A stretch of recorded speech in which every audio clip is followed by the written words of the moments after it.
Bonjour Émilie. Bonjour On William. commence par ça, évidemment. Ah bah évidemment, on part Gasquet, puisqu'il atteint le dernier carré de Wimbledon et c'était plus arrivé depuis 3 ans. Souvenez-vous, c'était avec Jo-Wilfried Tsonga.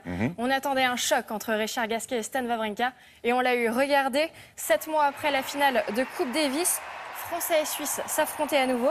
Donc on attendait un choc, on a été servi 3h28 de match. Le 5e set a duré 1h24. Regardez, à ce moment-là, Stan Wawrinka ne veut rien lâcher. Mais le Biterrois finit par faire plier le vainqueur de Roland Garros. Le score 6-4, 4-6, 3-6, 6-4, 11-9. C'est la deuxième fois de sa carrière que le Français se qualifie en demi-finale. Ici, la première fois, c'était il y a 8 ans. Il défiera Djokovic au prochain tour.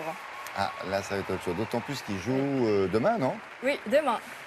Et pour l'autre Français, Gilles Simon, ça ne passe pas. Il affrontait hier en quart de finale Roger Federer, le numéro 2 mondial, vainqueur 7 fois ici à Wimbledon.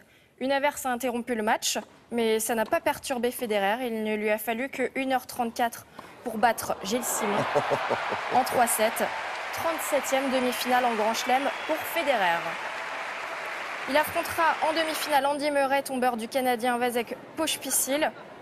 Et enfin, victoire facile de Novak Djokovic, le futur adversaire de Richard Gasquet. Donc, il a éliminé le Croate Kilic en 3 manches.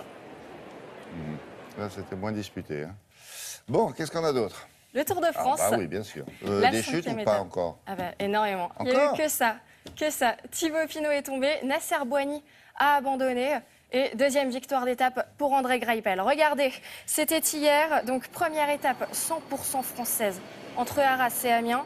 Au kilomètre 18, Nasser Boigny, le sprinter français, tombe et ne repart pas. C'est sa 3e chute en 10 jours. Aucune fracture, mais il est contraint d'abandonner. Repos forcé pendant 10 jours. Du vent, de la pluie et on l'a dit, les chutes s'enchaînent. 5 en 2 heures. Il y a même un motard qui est tombé sur la droite. Là, c'est plus violent. C'est à 25 km de l'arrivée. Bon, tout ce monde finira par repartir. Dedans, il y a Thibaut Pinot, encore une fois. Et la victoire d'étape s'est jouée dans le sprint final. À droite, André Greipel en vert remporte cette étape. Derrière lui, Sagan et Cavendish. 2 Français terminent dans les 10 premiers. Arnaud Démare 7e, Brian Cocard 8e. Et au général, Tony Martin garde le maillot jaune. Retour triomphal des Américaines. Vous savez, les championnes du monde de football. Ah oui. Elles sont revenues à la maison à Los Angeles après leur victoire en finale 5-2 face au Japon. Alors ça a été le match de football le plus regardé de tous les temps aux États-Unis. 25 millions de téléspectateurs à travers le pays. C'est plus que les finales de NBA, 20 millions. Barack Obama les a même invités à la Maison Blanche.